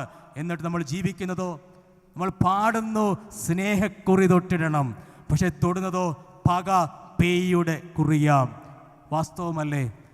നമ്മുടെ കുർബാനകൾ അന്വർത്ഥമായി ജീവിക്കുവാൻ നമുക്കിടയാകുന്നുണ്ടോ പ്രിയപ്പെട്ടവരെ? Where is hospitality? പടിയിറങ്ങിപ്പോയില്ലേ? നമ്മളിനി ഒരു തിരഞ്ഞെടുപ്പിലേക്ക് നടന്നെടുക്കാൻ പോവുകയാണ്. തിരഞ്ഞെടുപ്പുകൾ, ഇലക്ഷൻ ബൂത്തുകൾ അൾത്താരകളായി മാറണം, അൾത്താരകളായി മാറണം. ഞാനും നിങ്ങളും ഒരു ബട്ടണിൽ പ്രസ് ചെയ്യുമ്പോൾ വേർതിരിവുകളുടെ, ഒഴിവാക്കലുകളുടെ, ആളുകളെ അടിച്ചമർത്തുന്ന ഒരു തത്വസംഹിതയ്ക്കും വോട്ട് ചെയ്യുന്നിടങ്ങളായി മാറാത്ത അൾത്താരകളായി ഇലക്ഷൻ ബൂത്തുകൾ മാറിയെങ്കിൽ മാത്രമേ കുർബാനകൾ നമ്മുടെ ജീവിതങ്ങളാക്കി മാറ്റുവാൻ നമുക്ക് സാധിക്കുകയുള്ളൂ. അതുകൊണ്ട് കുർബാന എന്ന് പറഞ്ഞത് ദേവാലയത്തിൻ്റെ 4 ചുവരുകളുടെ ഉള്ളിൽ ഒതുങ്ങേണ്ട ഒന്നല്ല. മറിച്ച് കുർബാന എന്ന് പറഞ്ഞത് ജീവിതത്തിൻ്റെ രാഷ്ട്രീയമായി, ജീവിതത്തിൻ്റെ നിലപാടായി മാറണം. അത് ഹോസ്പിറ്റാലിറ്റിയായി മാറണം. അവിടെ മനുഷ്യരുമായുള്ള ബന്ധത്തിൽ രണ്ടാമത് സോളിഡാരിറ്റി, ഐക്യദാർഢ്യം. നമ്മുടെ ഓരോ കുർബാനയിലും നമ്മൾ ഓഫറിങ്ങിനെ കുറിച്ച് പറയാറുണ്ട്. എന്താണ് offering? V become what we receive. നമ്മൾ എന്ത് റിസീവ് ചെയ്യുന്നോ അതായി നാം മാറുകയാണ്. ഈ വേദപുസ്തകത്തിൽ യേശു പർവ്വത പ്രസംഗത്തിൽ ഉപയോഗിക്കുന്നൊരു ഇമേജറി ഉണ്ട്. You are the salt of the earth. നിങ്ങൾ ഭൂമിയുടെ ഉപ്പാകുന്നു. നമ്മളതിനെ വളരെ കൺവീനിയൻ്റായി ഇൻ്റർപ്രറ്റ് ചെയ്യുന്നവരാണ്. നമ്മൾ പറയും ഈ ഉപ്പ് കറിയുപ്പാണ്, ഈ കറിയുപ്പിന് ഒത്തിരി ക്വാളിറ്റീസ് ഉണ്ട്, ഇത് രുചി പകരുന്നു, ഇത് പ്രിസർവേറ്റീവാണ്, ഇത് മുറിവിനെ ഉണക്കുന്നു, ഇതൊക്കെ നമ്മൾ പറയാറുണ്ട്. പക്ഷേ വാസ്തവത്തിൽ ഈ ഉപ്പ് കറിയുപ്പിനെ കുറിച്ചാണോ? ഇത് മോത്തിയച്ചനാണ് പറയേണ്ടത്. ഞാൻ തെറ്റാണെങ്കിൽ മണ്ടത്തരമാണ്, ക്ഷമിക്കണം വെച്ചാൽ. എൻ്റെ ഒരു മനസ്സിലാക്കലിൽ ആ ഗ്രീക്ക് ഭാഷയിൽ അവിടെ കൊടുത്തിട്ടുള്ള ആ സ്ട്രെസ് അനുസരിച്ച് ഉപ്പിനേക്കാൾ സ്ട്രെസ് ഭൂമിക്കാണ്. ഇത് ഭൂമിയുടെ ഉപ്പാണ്. നിങ്ങൾ ഭൂമിയുടെ ഉപ്പാണ്. ഭൂമിയുടെ ഉപ്പിൻ്റെ ധർമ്മമെന്ന് പറഞ്ഞത് to become the salt of the earth, മിനറലായി മാറുക, അലിഞ്ഞ് ഇല്ലാതെയായി തീരുക. ഇവിടെയൊന്നും പ്രിസേർവ് ചെയ്യാൻ വേണ്ടിയല്ല. പൈതൃകങ്ങളെ, പാരമ്പര്യങ്ങളെ, നമ്മളല്ലാതാക്കി മാറ്റുന്ന ഒന്നിനെയും പ്രിസേർവ് ചെയ്യാൻ വേണ്ടിയല്ല ദൈവം നമ്മളെ ഈ ഭൂമിയിൽ ഉപ്പാക്കി വെച്ചിട്ടുള്ളത്. മറിച്ച് ജീവനെ പകരാൻ വേണ്ടി, ഈ ലോകത്തിൽ ജീവനെ പകരാൻ വേണ്ടി. ഗോതമ്പ് മണി നിലത്ത് വീണ് ചാകുന്നില്ല എങ്കിൽ ഒരു പ്രയോജനവുമില്ല എന്ന് പറഞ്ഞതുപോലെ ജീവനെ പകരുവാൻ വേണ്ടി സോളിഡാരിറ്റിയിലൂടെ, ഐക്യദാർഢ്യത്തിലൂടെ ജീവനെ പകരുന്ന ഉപ്പുകളായി, മിനറൽസായി, വളമായി, മണ്ണിന് ജീവൻ പകരുന്നവരായി തീരുവാൻ ഈ വേദപുസ്തകം കർത്താവ് വളരെ വിപ്ലവാത്മകമായി നമ്മളെ പഠിപ്പിക്കുകയല്ലേ. നമ്മളതിനെ എത്രയോ കൺവീനിയൻ്റായി ഒതുക്കി മാറ്റി. നമ്മുടെ കുർബാനകളും നമ്മുടെ ഉപവാസങ്ങളും ഒക്കെ ഉൾവലിയലിൻ്റെ നിമിഷങ്ങളാകരുത്, മറിച്ച് ഉൾച്ചേരലിൻ്റെ നിമിഷങ്ങളായി തീരണം. നമ്മൾ നോമ്പ് കാലത്തിന് പ്രവേശിപ്പാൻ ഒരുങ്ങുകയാണ്. ലെൻറ്റ് എന്ന വാക്കിൻ്റെ അർത്ഥം തന്നെ ലെൻറ്റൻ, ലെങ്തൻ. ഓരോ വിൻ്ററിലും മഞ്ഞ് നിറഞ്ഞു നിൽക്കുമ്പോൾ, കാരണം പകൽ സൂര്യൻ്റെ താപം ഏൽക്കുന്നില്ല, പകലിൻ്റെ ദൈർഘ്യം കുറവാണ്, രാത്രിയുടെ ദൈർഘ്യം കൂടുതലാണ്. അതുകൊണ്ട് കുറച്ച് ചൂട് വീഴുമ്പോൾ മഞ്ഞ് ഉറഞ്ഞു നിൽക്കുന്ന വിൻ്ററിൻ്റെ അനുഭവം കഴിഞ്ഞ് സ്പ്രിങ്ങിലേക്ക് പ്രവേശിക്കുമ്പോൾ, ദിവസത്തിൻ്റെ ദൈർഘ്യം കൂടുമ്പോൾ, കൂടുതൽ വെളിച്ചവും കൂടുതൽ താപവും ഭൂമിയിലേക്ക് പതിക്കുമ്പോൾ, മഞ്ഞുരുകുമ്പോൾ, അവിടെ ജീവനുണ്ടാകുമ്പോൾ ലെൻറ്റൻ, ലെങ്തൻ, ലെൻറ്റ്, സ്പ്രിങ്. ഉപവാസങ്ങളും നോമ്പുകളും സ്പ്രിങ്ങുകളായി മാറുവാനുള്ള, വസന്തമായി മാറാൻ അനുഭവങ്ങളാണ്. എനിക്ക് നിങ്ങൾക്കും ഒതുങ്ങിയിരിക്കുവാനുള്ള, കുർബാനയിടത്ത് ഞാൻ ഭക്തയാണെന്ന് പറഞ്ഞ് മടങ്ങിപ്പോകുന്ന അനുഭവങ്ങളുടെ അപ്പുറത്തേക്ക് മറ്റുള്ളവരുടെ ജീവിതത്തിലേക്ക് വസന്തമായി ഉൾച്ചേരുന്ന അനുഭവങ്ങളായി മാറുമ്പോൾ മാത്രമാണ് നമുക്ക് കുർബാനകളായി മാറുവാൻ സാധിക്കുന്നത്. ഒരു സംഭവം ഓർപ്പിക്കട്ടെ. പറക്കാൽ മിഷൻ അടുത്തുള്ള CSIയിലെ മുകിലപ്പള്ളി മിഷനിൽ അവിടെ ഒരു ഹസ്ബൻഡും വൈഫും, പേര് രാജയ്യ, നീലമ്മ. ഈ രാജയ്യയ്ക്കും നീലമ്മയ്ക്കും മക്കളില്ലായിരുന്നു. 20 വർഷം കാത്തിരുന്ന് പ്രാർത്ഥിച്ചു. അവസാനം ദൈവം അവർക്കൊരു പൈതലിനെ നൽകി. അവർ പേരിട്ടു, കാത്തിരുന്ന് കിട്ടിയ പൈതലിന് പേരിട്ടു മുത്ത്. സോ പ്രഷ്യസ്, മുത്തെന്ന് പേരിട്ടു. ഈ മുത്ത് കമഴ്ന്ന് വീഴുമ്പോൾ, ഈ മുത്ത് മുട്ടിലിഴഞ്ഞപ്പോൾ, ഈ മുത്ത് എഴുന്നേറ്റ് നിന്നപ്പോൾ രാജയ്ക്കും നീലിമയ്ക്കും എന്തെന്നല്ലാത്ത സന്തോഷമായിരുന്നു. ഈ മുത്തിനെ കൊണ്ടുപോയി സ്കൂളിൽ ചേർത്തു. സ്കൂളിൽ പഠിക്കുന്ന ഒരു ദിവസം ക്ലാസ്സിൽ ടീച്ചർ എന്തിനോ വഴക്ക് പറഞ്ഞു. മുത്തിന് സഹിച്ചില്ല.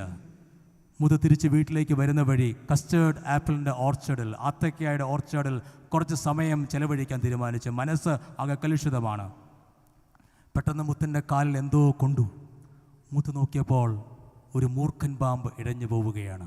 ഒത്തിരി പാമ്പുകളും തേളുകളുമുള്ള ഇടമാണ് ഈ പറക്കാലും മുഗലപ്പള്ളിയുമൊക്കെ. അവൾ വലിയ വായിൽ നിലവിളിച്ചുകൊണ്ട് വീട്ടിലേക്ക് ഓടി. അപ്പാ, എന്നെ പാമ്പ് കടിച്ചു. വീട്ടിലേക്ക് ചെന്നപ്പോഴത്തേക്ക് അവൾ വീണവൾ. ഈ രാജയെ നീലമ്മ അവളെ കൈകൾ കോരിയെടുത്ത് മുഗലപ്പള്ളിയിലേക്ക് ചെന്നു, ഹോസ്പിറ്റലിലേക്ക് ചെന്നു. പക്ഷേ അന്ന് കേരളത്തിൽ ഒറ്റ ഡോക്ടേഴ്സ് ആ മിഷൻ ഫീൽഡിലില്ല. അവർ പറഞ്ഞു ഡോക്ടേഴ്സ് ഇല്ല, പെട്ടെന്ന് പറക്കാലിലേക്ക് കൊണ്ടുപോകാൻ പറഞ്ഞു. പറക്കാലിലേക്ക് കൊണ്ടുപോയി. പറക്കാലിൽ ചെന്നപ്പോൾ അന്നേരവും കേരളത്തിൽ ഒറ്റ ഡോക്ടേഴ്സ് പോലും അവിടെയുമില്ല. ആരും പോയി സേവനം ചെയ്യാൻ സന്നദ്ധരല്ലായിരുന്നു. അവസാനം മുത്തിനെ എടുത്തുകൊണ്ട് വാറങ്കൽ ഹോസ്പിറ്റലിലേക്ക് കൊണ്ടുവന്നു. അവിടെ ചെന്ന് ഡോക്ടേഴ്സ്, നഴ്സസ് ഓടി വന്ന് ഈ മുത്തിനെ സ്ട്രെച്ചറിൽ കയർത്തി അകത്തേക്ക് കൊണ്ടുപോയി ചികിത്സിച്ച് പുറത്തേക്ക് കൊണ്ടുവന്നിട്ട് പറഞ്ഞു, മുത്ത് ഇസ് നോ മോർ. മുത്ത് പോയി. ഈ രാജയും നീലമ്മയും തകർന്നു പോയി. 20 വർഷം കാത്തിരുന്ന് കിട്ടിയ മുത്തിനെ നഷ്ടപ്പെട്ടു. അന്നവിടെ മുഗലപ്പള്ളി മിഷണറി ആയിരുന്ന ബിജോയ് വി മാത്യൂസ് കറിയാച്ചനും കൊച്ചമ്മയും മറ്റ് മിഷണറിമാരും ചെന്ന് ഈ രാജയും നീലമ്മയും ആശ്വസിപ്പിക്കാൻ ചെന്നപ്പോൾ രാജയും നീലമ്മയും ചോദിച്ചൊരു ചോദ്യമുണ്ട്. Had there been a doctor here? ഇവിടെ ഒരു ഡോക്ടർ ഉണ്ടായിരുന്നെങ്കിൽ. എന്നെ കേൾക്കുന്ന പ്രിയ യുവജന സുഹൃത്തുക്കളെ, നമ്മൾ എന്ത് കുർബാനയെക്കുറിച്ച് ചിന്തിക്കുന്നത്? ഈ ഇന്ത്യയുടെ എത്രയോ ഇടങ്ങളിൽ കുർബാനകളായി ചെല്ലുവാൻ ആഗ്രഹിക്കുന്ന എത്ര പേര് നിങ്ങളെ കാത്തിരിക്കുകയാണ്, എത്ര പേര് കാത്തിരിക്കുകയാണ്. Had there been a doctor here, had there been A teacher here എന്നൊക്കെ ചോദിച്ച അനേകർ പൊള്ളാച്ചിയിലും നരസാപുരത്തും ചാകൽമാരിയിലും എന്ന് വേണ്ട എവിടെയൊക്കെയാണ് കാത്തിരിക്കുക. നിങ്ങളുടെ കൺമുന്നിൽ എത്രയോ പേർ കാത്തിരിക്കുന്നു. നമുക്കൊരു ഉത്തരമായി മാറുവാൻ സാധിക്കുമോ? എൻ്റെ വാക്കുകളെ ചുരുക്കട്ടെ. ഫൈനലി ഓത്തൻറ്റിസിറ്റി. ആദ്യം പറഞ്ഞു ഹോസ്പിറ്റാലിറ്റി, രണ്ടാമത് പറഞ്ഞു സോളിഡാരിറ്റി, ആൻഡ് ഫൈനലി ഓത്തൻറ്റിസിറ്റി. ഇന്ന് നമ്മൾ എവിടെ നോക്കിയാലും, everywhere we look today, something is trying to tell us, sell us a version of life. നമ്മുടെ ജീവിതത്തെ സെല്ല് ചെയ്യുന്നൊരു വേർഷനെ കാണുവാൻ സാധിക്കും.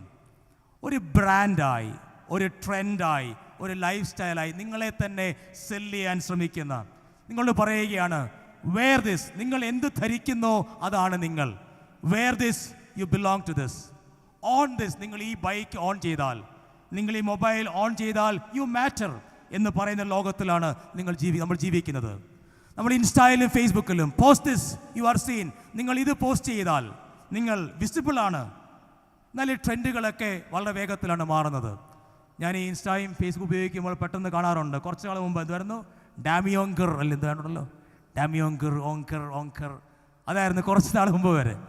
അത് കഴിഞ്ഞ് പെട്ടെന്ന് കുറച്ച് നാൾ മുമ്പ് ഒരാഴ്ച മുൻപൊക്കെ അത് മാറിയിട്ട് പിന്നെ മ്യൂസിക് ഇങ്ങനൊരു സാധനമായിരുന്നല്ലോ, അല്ലേ? ആയിരുന്നു. അത് കഴിഞ്ഞ് പിന്നെ ഇപ്പോൾ വന്ന ട്രെൻഡ് എന്താണ്? വിഷ്ണുവേ എവിടാ, വിഷ്ണുവേ എവിടെടാ, അല്ല ഇതിങ്ങനെ ട്രെൻഡെല്ലാം ഇങ്ങനെ മാറി വരുമ്പോൾ ദിസ് ഗോസ് സോ ഫാസ്റ്റ്.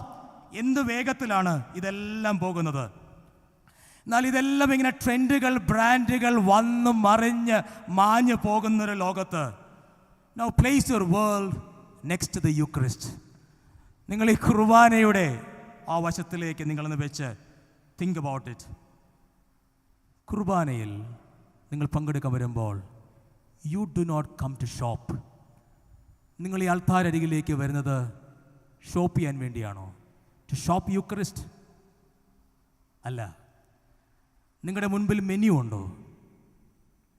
ഒറ്റ അപ്പമാണ്. There is no menu. നിങ്ങളുടെ മുൻപിൽ അപ്പത്തിൻ്റെ പല വേർഷൻ ഉണ്ടോ? പ്രീമിയം വേർഷൻ ഉണ്ടോ? ചോദിക്കുമോ നിങ്ങൾ, അച്ഛാ ഇതിൻ്റെ ഒരു പ്രീമിയം വേർഷൻ ഉണ്ടോ എന്ന് ചോദിക്കുമോ? നിങ്ങൾ ചോദിക്കത്തില്ല. We will never ask if there is a premium version. ഇത് അപ്ഗ്രേഡ് ചെയ്യാൻ സാധിക്കുമെന്ന് ചോദിക്കുമോ? We will never ask. അതൊന്നും it is the same bread. നമ്മൾ ഒരേ ബ്രാൻഡാണ്.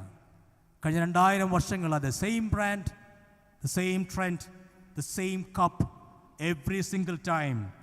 And here is the most important thing. We do not choose it, we receive it. നമ്മൾ choose ചെയ്യുന്നതല്ല, നമ്മൾ സെലക്ട് ചെയ്യുന്നതല്ല, നമ്മൾ റിസീവ് ചെയ്യുന്നതാണ്.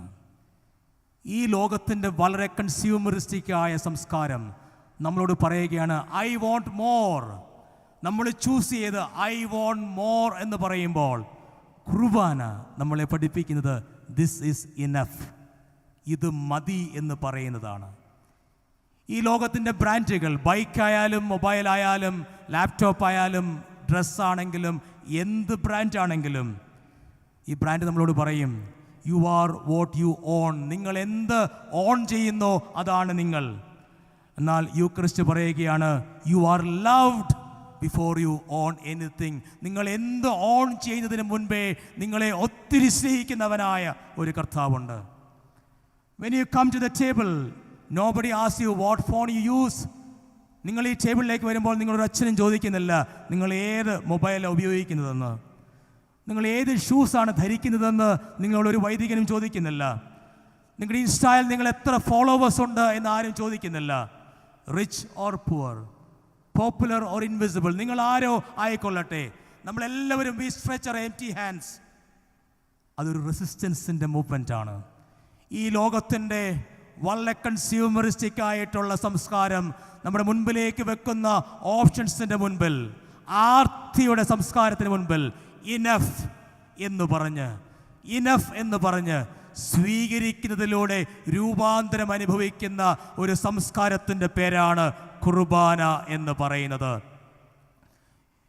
ഈ കുർബാനയിലേക്ക് പങ്കുചേരുവാൻ നമ്മളൊക്കെ വരുമ്പോൾ what is most important is life in being communion with Christ. ക്രിസ്തുവുമായിട്ടുള്ള ഈ കമ്മ്യൂണിയൻ മാത്രമാണ് ഏറ്റവും ഇമ്പോർട്ടൻറ്റ്. ഈ ലോകത്ത് ആർത്തിയുടെ സംസ്കാരത്തിൽ അതിനെ റെസിസ്റ്റ് ചെയ്യുന്ന നിലപാടിൻ്റെ പേരാണ്, ഇനഫ് എന്ന് പറയുന്ന നിലപാടിൻ്റെ പേരാണ് കുർബാന എന്ന് പറയുന്നത്. ഈ യുവജനങ്ങൾ ഈ കുർബാനയെ ജീവിതത്തിൻ്റെ ഭാഗമാക്കി മാറ്റുവാൻ ഇടയായാൽ, ഫ്രം ടേബിൾ ടു ട്രാൻസ്ഫർമേഷൻ, ഈ കർത്തൃമേശയിൽ നിന്ന് രൂപാന്തരത്തിൻ്റെ അനുഭവത്തിലേക്ക് യാത്ര ചെയ്യാൻ സാധിച്ചാൽ, ഈ കുർബാന കുഡ് ഗോ ലൈവ്, ഈ കുർബാന ജീവിതമാക്കി മാറ്റുവാൻ സാധിച്ചാൽ, ദൈവവുമായുള്ള ബന്ധത്തിൽ, നമ്മുടെ ഫ്യൂച്ചറിനെ കുറിച്ചുള്ള തീരുമാനങ്ങളിൽ, നമ്മുടെ ദൈനംദിന നിർണായക തീരുമാനങ്ങളിൽ, ദൈവാലയവുമായുള്ള ബന്ധത്തിൽ, മനുഷ്യരുമായുള്ള ബന്ധത്തിൽ, ഇൻ ടേംസ് ഓഫ് ഹോസ്പിറ്റാലിറ്റി, ആതിഥേയത്വത്തിൽ, ഇൻ ടേംസ് ഓഫ് സോളിഡാരിറ്റി, ഐക്യദാർഢ്യത്തിൽ, ഇൻ ടേംസ് ഓഫ് ഒത്തൻറ്റിസിറ്റി, നമ്മൾ ഫിൽറ്റേഴ്സ് ഒന്നുമില്ലാതെ ഈ അൾത്താരയിലേക്ക് വന്ന് അപ്പാ we receive and we become what we receive എന്ന അർത്ഥത്തിൽ അതിനെ സ്വീകരിച്ച് രൂപാന്തരപ്പെടുവാൻ സാധിച്ചാൽ ഈ ലോകം എത്രയോ മനോഹരമായിരുന്നു. എൻ്റെ വാക്കുകളെ അവസാനിപ്പിക്കുകയാണ്. ഇവിടെ നിന്ന് മടങ്ങിപ്പോകുമ്പോൾ നമ്മൾ എത്ര പേരുണ്ടെന്നതല്ല, മറിച്ച് ഇവിടെ നിന്ന് പോകുമ്പോൾ നമ്മളെല്ലാവരും ആ ഒരേ അപ്പത്തിൻ്റെ അംശികളാണ് എന്നുള്ള തിരിച്ചുവരവിൽ, ആ തിരിച്ചറിവിൽ ദൈവത്തോട് ചേർന്ന് തമ്മിൽ ആ ഒരു സംസർഗത്തിൽ ജീവിക്കുവാൻ, വിശുദ്ധിയുടെ സംസർഗത്തിൽ, ആരെയും അകറ്റി നിർത്താത്ത വിശുദ്ധിയുടെ ആ ഒരു സംസർഗത്തിൽ ജീവിക്കുവാൻ ദൈവത്തിൻ്റെ പരിശുദ്ധാത്മാവ് നമ്മെ ഓരോരുത്തരെയും സഹായിക്കട്ടെ. Thank you.